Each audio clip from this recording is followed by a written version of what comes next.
किसी गांव में एक गरीब ब्राह्मण रहता था। वो गरीब ब्राह्मण खुश तो रहता था, लेकिन कभी कभी चिंतित हो जाता था। गरीबी भी अपने आप में एक चिंता का कारण भी बनती है, और अमीर होने के लिए सही डिसीजन लेकर के सही समय पर कठोर श्रम करना पड़ता है। अमीरी किसी के बंटवारे में नहीं है। जो श्रम करेगा, जो सही डिसीजन लेकर काम करेगा, ऑटोमेटिक अमीर बन जाएगा। तुम जितना गलत डिसीजन लोगे, तुम गरीब होते चले जाओ। प्रथम खेल तो डिसीजन का होता है। विदुर जी कहते हैं 6 चीजें जिस मनुष्य में होती हैं, वो मनुष्य गरीब हो जाता है। वे कौन कौन 6 चीजें हैं? आज यहाँ सब बैठे हैं, अमीर भी हैं, कम अमीर भी हैं, गरीब भी हैं, बहुत गरीब लोग हैं, पर ये 6 चीजें खुलासा बता देता हूँ। खड दोषा पुरुषेणे हातव्याम भूतमिच्छिता, अति निद्रा तंद्रा भयम क्रोधम आलस्यम दीर्घ शुद्धता। महाराजा धृतराष्ट्र हस्तिनापुर के राजपद पर सुशोभित हो रहे हैं। उनके अनुज भ्राता विदुर जी विद्वान हैं। उनके पास सिंहासन नहीं है, लेकिन धर्म का आसन है। विदुर जी से धृतराष्ट्र पूछते हैं कि विदुर, लोग गरीब क्यों हो जाते हैं? इसका कारण क्या होता है?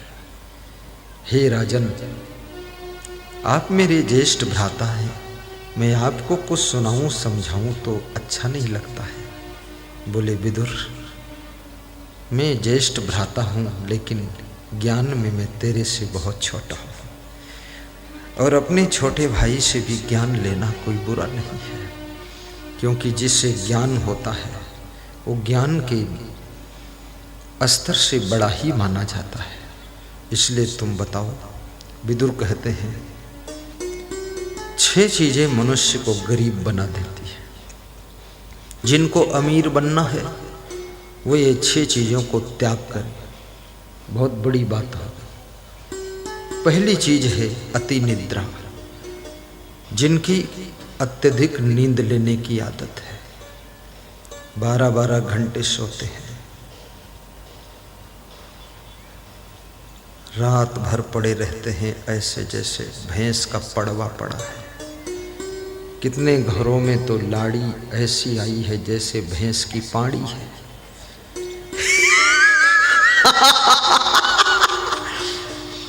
सास ससुर ने सोचा था लाड़ी लाया हूं, वो धोखे से भैंस की पाड़ी आई।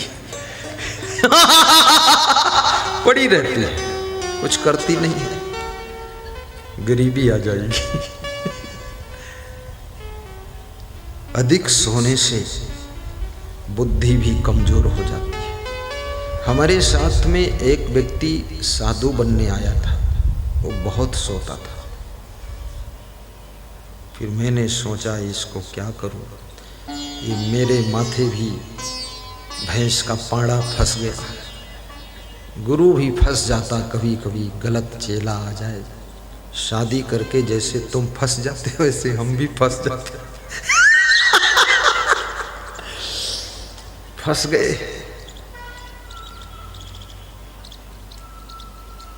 एमएससी किए हुए था, एमएससी, और जिस दिन से साधु बना एक अक्षर उसको याद ही नहीं हुआ। तो मैंने उससे पूछा, तू एमएससी करके आया है और तेरे को याद क्यों नहीं होता है? बोले इतना सोया हूँ, इतना सोया हूँ, केवल खोपड़ी बची है, बुद्धि खत्म हो गई। बहुत सोने से बुद्धि कम हो जाती है, इसलिए बहुत मत सोना। नहीं कतई।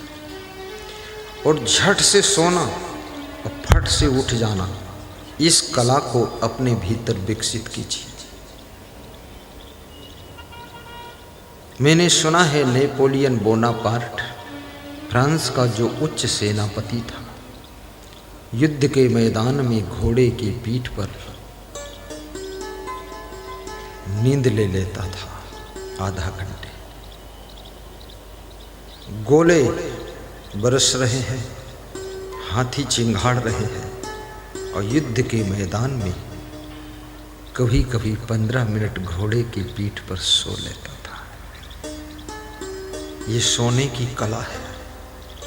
कभी कभी मैं अपने संतों से पूछता हूँ, जो अगली पधरुनी जाना है राणापुर, कितनी दूर है? बोले 35 किलोमीटर। गाड़ी में बैठता हूँ, फट से सो जाता हूँ। पहुँचते ही फिर ताज़ा हो गया, पानी पिया, मुंह धो लिया। फट से सोना सीखो, झट से जागना सीखो। बहुत नींद आ रही हो तभी सोना चाहिए। बिना भूख के खाना और बिना नींद के सोना, ये दोनों भयंकर बीमारी को जन्म देते हैं। नींद नहीं आ रही है, सोइए मत, बिस्तर से उठ जाइए, स्वाध्याय कीजिए, जिन शास्त्रों को पढ़िए, महान पुरुषों की वाणी पढ़िए, प्रवचन सुनिए। अपने कमरे में भी टहलिए, कमरा भी थोड़ा बड़ा बनाइए। बहुत छोटा छोटा चिड़िया का घोंसला मत बनाओ, थोड़ा बड़ा होना चाहिए। अभी जिस कमरे में मैं ठहरा हूँ, जीनिंग फैक्ट्री विनोद बाफना की, वहाँ जो मेरा कमरा है, मैं उसी में रात में टहल लेता हूँ। आधा घंटे किताब ले लेता हूँ, हाथ में पढ़ता रहता हूँ, रटता हूँ। ऐसे नहीं पढ़ के भुला, रट लेता हूँ। रट्टू तोता, जय सिया राम बोलता हूँ। पढ़ना चाहिए। जितना तुम्हारा गहरा स्वाध्याय होगा, गहरा ज्ञान होगा, हर क्षेत्र में तुम आगे जा सकते हो। उज्जैन कुंभ मेले में विचार कुंभ का आयोजन शासन की ओर से हुआ था। उसमें मुझे आमंत्रण मिला, मैं गया। वहाँ सीमित संत पहुँचे थे, जो हेड संत थे। मोदी साहब वहाँ लेक्चर दे रहे थे, तो साधुओं जैसा उनका भाषण चल रहा था। तेन तेक तेन भुज्जी था, तेन तेक तेन भुज्जी था। कठोपनिषद का श्लोक बोल रहे थे। तो मैंने सोचा ये प्रधानमंत्री है कि कोई साधु बोल रहा है। साधु को भी याद नहीं है तेन तेक तेन भुज्जीता, वो तो चना भूंज देगा, भुज्जीता मालूम है। लेकिन विद्वान व्यक्ति है। और जितने आपके अंदर अधिक गुण होंगे, विद्वता होगी, शुद्धता होगी, सभ्यता होगी, शालीनता होगी, सौम्यता, शिष्टता, भद्रता, उतना ज़्यादा तुम प्रभावशाली बनोगे। ये चीज़ें सब भाग्य को चमकाती है। हर कदम सोचकर उठाइए, हर कार्य विचार करके कीजिए, उल्लुल जुल्लुल कार्य मत कीजिए। देखने वाले तुमसे सीख भी रहे हैं और तुम्हारा एग्ज़ाम भी चल रहा है। इस संसार में हमेशा तुम्हारी परीक्षा होती रहती है। अपनी पत्नी के सामने भी एक्टिविटी संभल कर करना चाहिए। पति के सामने भी जो भी क्रियाकलाप करो संभल कर, अन्यथा तुम्हारा ग्राफ कमज़ोर हो जाएगा। तुम्हारी पत्नी समझ लेगी ऐसे ही बौड़म टाइप का है। तुम्हारा पति समझ लेगा अरे उल्लुल जुल्लुल चुड़ैल है, कुछ अक्ल नहीं है। इसलिए पति पत्नी शादी होने के बाद भी सभ्यता, शालीनता का ध्यान रखिए। नहीं, एक दूसरे की नज़रों में तुम अपनी कीमत को गिरा लोगे। गुरु शिष्य के बीच में भी यही बात है, अफसर और कर्मचारी के बीच में भी यही बात है। कहीं भी रहो, अपने लेवल को गिरने मत दो, अपनी क्वालिटी को डाउन मत होने दो। तो एक ब्राह्मण की कथा सुना रहा था। अब इधर में 6 बातें और बताने लगा बीच में। ध्यान एकाग्र करना, क्योंकि प्रवचन चारों तरफ फैलता जा रहा है। समय तो बहुत कम है। प्रवचन ऐसे होता है जैसे नदी न जाने किधर मुड़ जाए, घूम घूम कर वहीं चक्कर काटती रहे। प्रवचन नदी है, कथा नहर है। बस एक कथा चालू हुई, वही चलती रहेगी। कृष्ण का जन्म मथुरा में हुआ, पालन पोषण नंदगांव में हुआ, गौएं चराया, गोवर्धन उठाया, ये हुआ वो हुआ, वही चलता रहेगा। लेकिन ये जो प्रवचन है, प्रवचन को इसलिए गंगा कहा गया है। गंगा जी घूम घूम कर न जाने कितने शहरों में निकलती चली जाती है। तो अति नींद मत लीजिए, सोने के घंटे घटाइए, काम के घंटे बढ़ाइए। थकने के बाद आराम अमृत के समान स्वादिष्ट लगती है। बिना थके हुए जो आराम करता है, आराम भी उसके शरीर में दर्द पैदा करती है। इसलिए व्यायाम, उसके बाद विश्राम। सुबह से लेकर शाम तक अपने कार्यों को, मैनेजमेंट को टेंशन मुक्त होकर कीजिए। हंसते हंसते, मुस्कुराते मुस्कुराते कार्य करना सीखो। चेहरे पर खुशी बनी रहनी चाहिए। भोजन बनाइए तो मुस्कुरा कर बनाइए, परोसिए तो मुस्कुरा कर परोसिए, स्नान कीजिए तो हंस करके स्नान कीजिए, झाड़ू लगाइए तो समझ लीजिए गुरु जी पुकारा करेंगे, तुम्हारी शरण में गुजारा करेंगे, तुम्हारी शरण में गुजारा करेंगे। और सुबह शाम झाड़ू लगाया करेंगे और गुरु का नाम लेकर मुस्कुराया करेंगे। समय निकालकर प्रवचन भी सुनिए। प्रवचन तुम्हारे जीवन को परिष्कृत कर देता है, सुसंस्कृत कर देता है, शुद्धतम स्थिति को प्रदान कर देता है। इसलिए प्रवचन का लाभ मोबाइल के माध्यम से, यूट्यूब चैनल में, फेसबुक में, साउंड सिस्टम में कनेक्ट करके, टीवी में कनेक्ट करके ध्यान से सुनो, आनंद लो। बैल की तरह रात दिन पेरते मत रहो। कबीर बहुत मजेदार संत थे। वे कहते हैं, खसम बिन तेली को बैल भयो। कहते हैं आत्मज्ञान के बिना मनुष्य ऐसे है जैसे तेली का बैल, रात दिन पेरता रहता है, चलता रहता है, कुछ ठिकाना नहीं है। तेली के बैल का उदाहरण दिया है। अब तो तेली तेल भी नहीं निकालता है। अब तो एक तेली प्रधानमंत्री बनकर बैठा है, पूरे हिंदुस्तान का तेल और खली अलग अलग कर दिया है।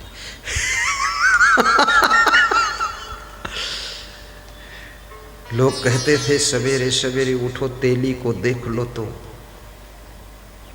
काम बिगड़ जाता है। अब हमारा तेली जो कानून बना था वही काम करते तो काम बन जाता है। ये सब आडंबर था, अंधविश्वास था। इस अंधविश्वास की भी जरूरत नहीं। अति निद्रा, तंद्रा। विदुर जी कहते हैं, राजन, जिसको तंद्रा लेने की आदत है। तंद्रा किसे कहते हैं? निद्रा और तंद्रा में डिफरेंस क्या है? तंद्रा का अर्थ होता है ऊंघना। प्रवचन में बैठे हैं, ऊंघ रहे हैं, न जाग रहे हैं न ठीक से सो रहे हैं, बैठे बैठे ऊंघ रहे हैं, झपकी मार रहे हैं, इसका नाम तंद्रा। गाड़ी चला रहे हैं, तंद्रा आ गई, गाड़ी लड़ गई, जयराम जी की हो गया। तंद्रा में जो रहता है वह व्यक्ति गरीब हो जाता है। इसलिए ठीक से जागो। विवेकानंद का फार्मूला था, उठो जागो, तब तक मत रुको जब तक तुम्हारी मंजिल ना आ जाए। कठोपनिषद के ऋषि ने कहा है, उत्तिष्ठित जागृत प्राप्य वरान निबोधत। क्षुरस्य धारा दुरतया दुर्गम पथस्थ कवयो बदंती। हे इंसान तुम उठो, तुम कहाँ बैठे हो? तुम्हारे बैठने का स्थान ये नहीं है। उठो, जागो, तुम किन किन नींदों में सो रहे हो? नशा की नींद, जवानी की नींद, धन की नींद, मोह की नींद, वासना की नींद, लोभ की नींद, अहंकार की नींद, ये सभी नींद को तोड़ दो, जागो। ये शरीर की नींद केवल नींद नहीं है। शरीर की नींद तो महान पुरुष भी लेते हैं, शरीर की नींद तो भगवान भी लेते थे, लेकिन मन की नींद को तोड़ना अनिवार्य है। जो मन की नींद से जाग जाता है वो जगत में जागा हुआ पुरुष होता है, जिसके लिए स्वामी महावीर ने कहा है, असुत्ता मुनि सुत्ता अमुनि। जो सोया है वो अमुनि है और जो जाग गया है वही मुनि कहलाता है। इसलिए मन की नींद से जागो और मुनि के पद को प्राप्त करो। मैं सोच रहा था जैन धर्म की कोई पुस्तक मांगूं, रात में अध्ययन करूं, सुबह कुछ सुनाऊं, तो कल भूल गया मैं। पर मुझे एक दे देना, रात भर पढ़ूंगा, क्या करूंगा, और कुछ तो याद कर ही लूंगा। सभी धर्मों को धन्यवाद देता हूं जिन्होंने मानवता की रक्षा किया, जिन्होंने हमको दानव बनने से बचाया, जिन्होंने मानव से हमको महामानव बनाया, और जिन्होंने हमको राक्षस बनने से बचाया, अहिंसा का पथ दर्शाया। ऐसे स्वामी महावीर भगवान को व्यास गादी नमन करती है, ऐसे महान संत कबीर को भी नमन करती है। ऐसे विश्व के समस्त संतों को मैं वंदन करता हूँ, जिनके प्रभाव से, जिनकी प्रतिभा से, जिनकी साधना के वैभव से विश्व के करोड़ों नर नारी शतमार्ग के पथिक बन गए, शाकाहारी बन गए। आदमी कितना बिगड़ जाता है, क्या क्या खाने पीने लगता है। मछली इतनी गंदी होती, उसको लोग खा लेते। गोंडा जिले में मेरा प्रवचन था भी, तो मैं सुबह पदयात्रा परिक्रमा के लिए गया तो देखा कि एक तालाब में 200-300 लोग खड़े हैं। तो मैंने कहा यहाँ क्या कर रहे हैं कीचड़ में, पानी में? तो जोर से जाल फेंका तो समझ में आ गया मछली मार रहे। तो हमने कहा इतना पिछड़ा है गोंडा जिला, अभी मछली में ही अटके हुए है। बोले यहाँ कोई संतवंत खास आता ही नहीं। तो हमने कहा मैं आया हूँ तो? बोले तो क्या है, आपका प्रवचन सुनेंगे और समझ में आ गया तो मछली छोड़कर मूली खाएंगे, और नहीं समझ में आया तो सुबह फिर मछली पकड़ेंगे। कम से कम 200-400 लोगों ने मांस मछली छोड़ने का संकल्प लिया। भारी भीड़ रात में, यूपी में प्रवचन रात में होता है, नेपाल में भी रात में प्रवचन होता है। सर्दी महीने में 5 बजे से शुरू होता है, रात में 9-10 बजे तक चलता है। छत्तीसगढ़ में दिन में, मध्य प्रदेश में दिन में, गुजरात में दिन और रात दोनों में। गुजरात वहाँ रात में जरूर होता है, गुजरात रात में छोड़ते नहीं, बहुत होता है। और राजस्थान में दिन में, पंजाब में दिन में, तेलंगाना में न जाने क्या होता है। लगा है प्रवचन, जाने वाला हूँ तेलंगाना। डर भी लगता है, तेलंगाना खतरनाक नाम ही है उस प्रदेश का, लेकिन जाऊंगा, जो होगा होगा, निपट जाऊंगा तो भी ठीक है। जाना तो है।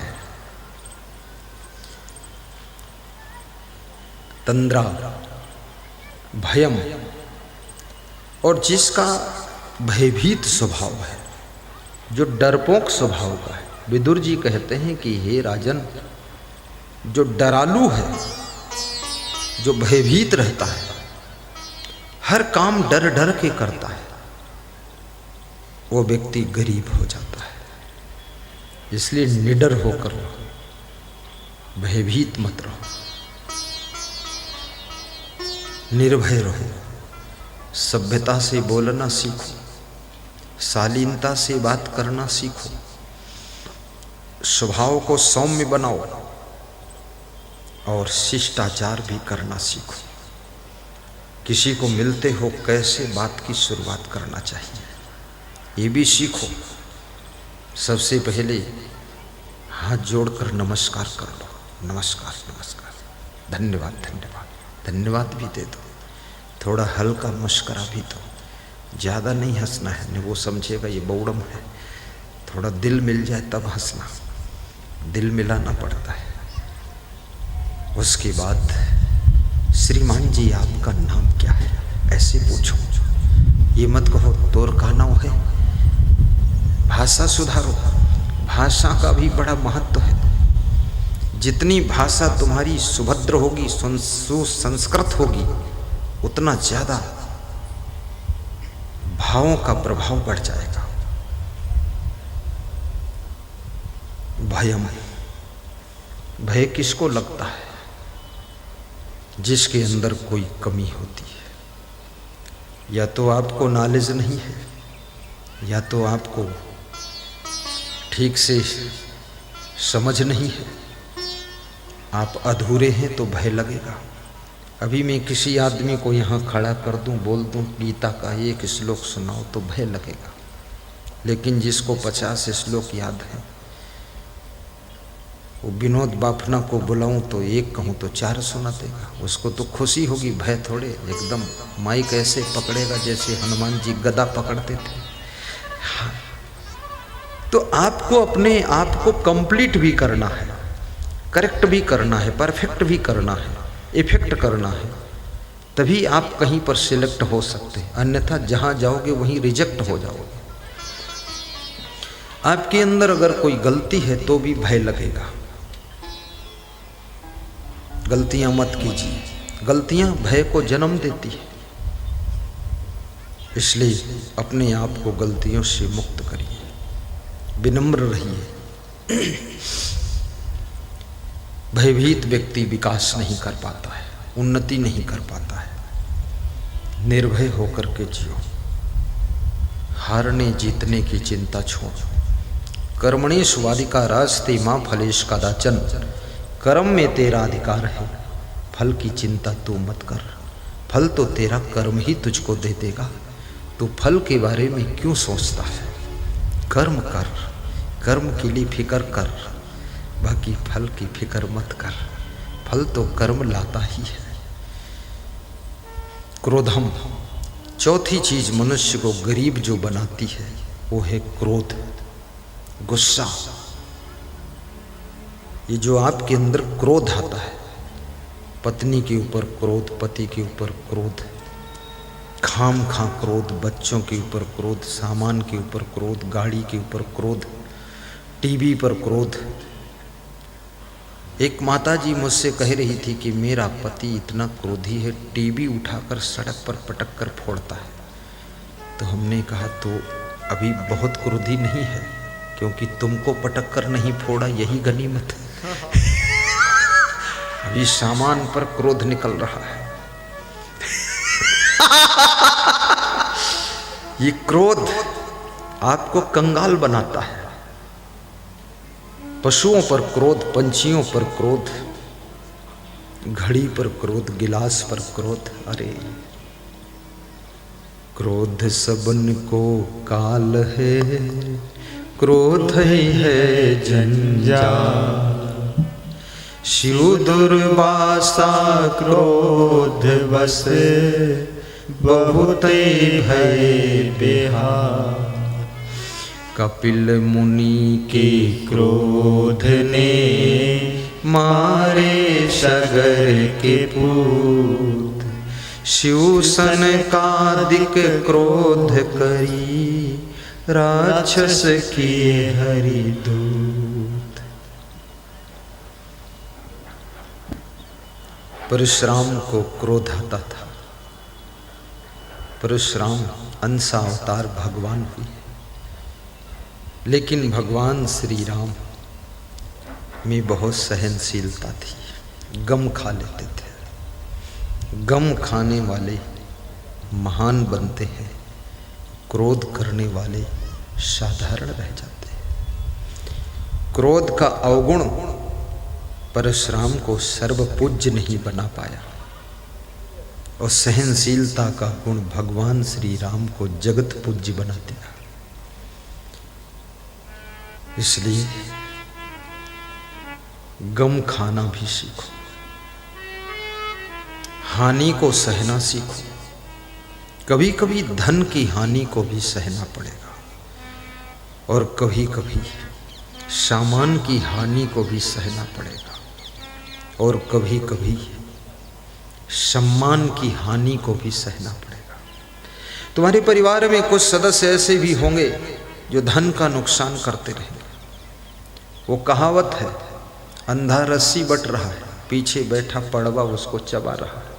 हर घर में एक दो पड़वा रहते हैं, वो रस्सी चबाते रहते हैं। तुम धन कमाते रहोगे और वे हानि करते रहेंगे। ये पड़वा साथ में रहते हैं। इन पड़वा के पीठ पर हाथ फेर दो, जय हो पड़वा की, चबाता रहे पड़वा। जितना कमाते हो उसमें 10% की हानि भी सहने की सामर्थ्य बना लो। हानि होगी, और जो कमाते हो उसमें से 10% धर्म में भी खर्च करना सीखो। धर्म में नहीं खर्च करोगे तो तुम्हारे घर में कोई अधर्मी आत्मा का जन्म होगा। फिर वो शराब पीने में खर्च करेगा, फिर मीट मछली में खर्च करेगा, फिर बुराइयों में खर्च करेगा। और यदि तुम धर्म में खर्च करते हो, तुम्हारे घर में कोई धर्मात्मा का ही जन्म होगा और फिर तुम्हारा जीवन धर्ममय हो जाएगा। सिर्फ धर्म में पैसा लगाना चाहिए। अपनी कुछ कमाई अपनी फैमिली में भी थोड़ा खर्च करना चाहिए, अन्यथा फैमिली के लोग भी तुमसे ईर्ष्या करने लग जाएंगे, जलन करेंगे। अपने घर में बैठकर चुपके तुम्हारी निंदा करेंगे। कोई रिश्तेदार गरीब हो थोड़ा, उसकी भी मदद में 2% लगा देना, नहीं तो रिश्तेदार तुम्हारी बुराई करता रहेगा। ये संसार बड़ा विचित्र है, सब अपना अपना हिस्सा बना के रखते हैं। तुम गरीब हो जाओ, तुम्हें मदद करने कोई आएगा कि नहीं आएगा ये पता नहीं, लेकिन तुम अमीर हो जाओ तो सब अपनी अपनी हिस्सेदारी लगा लेते हैं कि इतना पैसा उनके पास है, हमको भी तो कुछ मदद करना चाहिए। ये कोई नहीं कहेगा इतना गरीब हो गए तो हम उनको मदद करें, कोई नहीं, बिरले मिलेगा। इसलिए इन सब का हिस्सा दे देना और शांति से रह लेना, इन बेईमानों से बच लेना, नहीं तो ये तुम्हारी बुराई निंदा करेंगे, तुम्हें तंग करेंगे, कहीं न कहीं लफड़े में फंसा देंगे। क्रोधम, और ऐसी भी सहनशीलता रखना, किसी ने तुम्हें कुछ कठोर बोल दिया है, सह लेना। क्योंकि विचारक कहते हैं, गम समान भोजन नहीं जो कोई गम को खाए। कभी कभी तुम्हारी पत्नी भी तुमको कठोर बोल देती है, और जितना कठोर तुम्हारी पत्नी तुमको बोल सकती, इतना कठोर कोई और औरत बोल ही नहीं सकती। क्योंकि वो जानती है मेरा पति देव है, और जब उसके तुम पति देव बन गए तो पति देव को भी पता चलना चाहिए कि दुर्गा का अवतार साथ में रहता है, चंडिका अवतार कठोर बोल देती है। अब उसका कठोर शब्द तुमको घायल कर देता है। घायल मत होइए, मुस्कुरा दीजिए, कोई बात नहीं। भगवान श्री राम को देखिए, कितनी सहनशीलता थी। गम समान भोजन नहीं जो कोई गम को खाए, अम्बरीश गम खाई या दुर्वासा दिललाए। जो गम खा लेता है उसकी जिंदगी की गम कम हो जाती है, जो गम नहीं खाता है वो स्वयं दुनिया से कम हो जाता है। इसलिए गम खाना भी सीखो।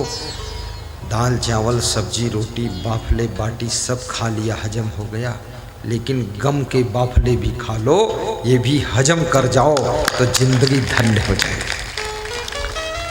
कभी कभी आपका पुत्र आपको कठोर बोल सकता है।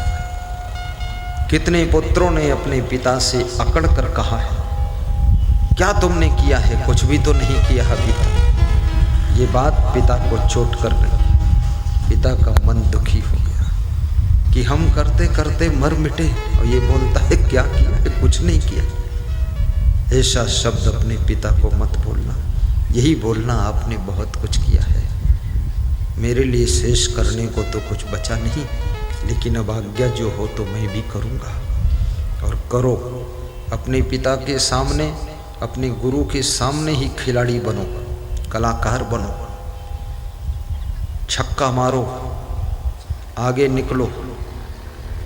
तुम्हारी कलाओं को देख करके तुम्हारे माता पिता मंद मंद मुस्कराते रहें कि मेरा बेटा मुझसे भी ज़्यादा खिलाड़ी है।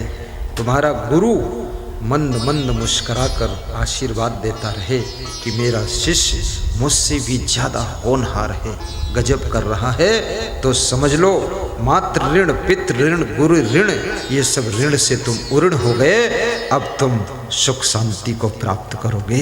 अच्छा कार्य करना और माता पिता को भी खुश करना और अपने गुरु को भी प्रसन्न करना। कंगाल नाथ बने मत रहना, माला माल नाथ बनो।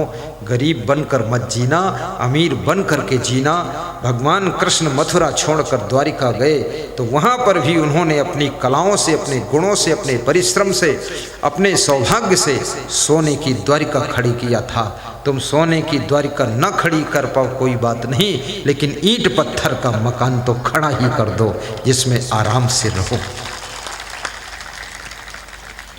दिवसे नयो तत्कुर्यात एन रात्रो सुखम वसित। विदुर जी कहते हैं, दिन में वह काम करो जिससे रात को सुख से सो सको। अष्टमासेन तत्कुर्यात एन वर्षा सुखम वसित। 8 महीने वे सब काम पूरे कर लो जिससे वर्षा के 4 महीने सुख से रह सको। जब वर्षा हो तो रात में खाट इधर उधर खींचते मत घूमो कि छत टपक रही, वहाँ से पानी चू रहा। 8 महीने का टाइम मिला था ये टपकना बंद करने के लिए, तब तुम कहाँ भटक रहे थे। अब रात में सोने का टाइम है तो पति पत्नी मिलकर खाट खींचा खींची बचाया। इतना गरीबी ढकेल के कौन लाया है। परिश्रम करो, कुछ काम करो। बोलो सब इंस्पेक्टर जी, खड़े हो जाओ। डिस्ट्रिक्ट रतलाम से सब इंस्पेक्टर श्री बद्री लाल जी पधारे हुए हैं। ये तो सादी ड्रेस में इसलिए आते हैं कहीं गुरुजी डर न जाए। आज गुरु सेवा में 21,000 की राशि दान दिया है कि उज्जैन में लगा था। कह रहे थे बहुत अच्छा लगा है सत्संग से। बैठो इंस्पेक्टर साहब। नर हो न निराश करो मन को, कुछ काम करो, कुछ काम करो। जैन मुनि तरुण सागर महाराज कहा करते थे, खाली न बैठ कुछ काम किया कर। तो किसी ने कहा काम नहीं है तो उन्होंने कहा तो खाली न बैठ कुछ काम किया कर, और काम नहीं है तो पाजामा फाड़ कर फिर से सिया कर। तो पूछने वाला भी ऐसा था, बोला पाजामा भी ना हो तो, बोले तो अंडरवियर फाड़ कर फिर से सिया कर। तो बोले नग्न हो जाऊंगा, तो बोले तो जैन मुनि बन जाया कर, और क्या है। हाँ, नग्न हो जाएगा। निठल्ले मत बैठो। मैथिली शरण गुप्त राष्ट्र कवि हुए हैं भारत देश में। उनकी ये पंक्तियां हैं, नर हो न निराश करो। कभी निराश मत होना। निराश हुआ व्यक्ति मरने से पहले ही मर जाता है। आशावान व्यक्ति मरते मरते भी एक नई जिंदगी का अनुभव कर जाता है। इसलिए जिंदगी में निराशा कभी मत आने दीजिए। डिप्रेशन में कभी मत जाइए। नर्वस मत होइए, हिम्मत मत हारिए। आपके अंदर बहुत सामर्थ्य है, तुम क्या नहीं कर सकते हो। तुम जैसे मनुष्यों ने ही तो इतनी सड़कें बनाई है, इतनी रेलवे लाइन का जाल बिछाया है, इतनी बिजली सब फैलाई है, इतनी फैक्ट्री तो तुमने ही बनाई है, इतने कॉलेज स्कूल तुमने चलाए हैं। अरे तुम निराश क्यों होते हो? तुम अपनी सामर्थ्य को पहचानो तो तुम्हारे अंदर असीम सामर्थ्य का भंडार भरा हुआ है। उसको प्रयोग करने के लिए दृढ़ संकल्प लीजिए और गुरु का नाम लेकर के काम को शुरू कर दीजिए। सब कुछ सफलता मिलेगी और सफलता तो तुम्हारा इंतजार कर रही है।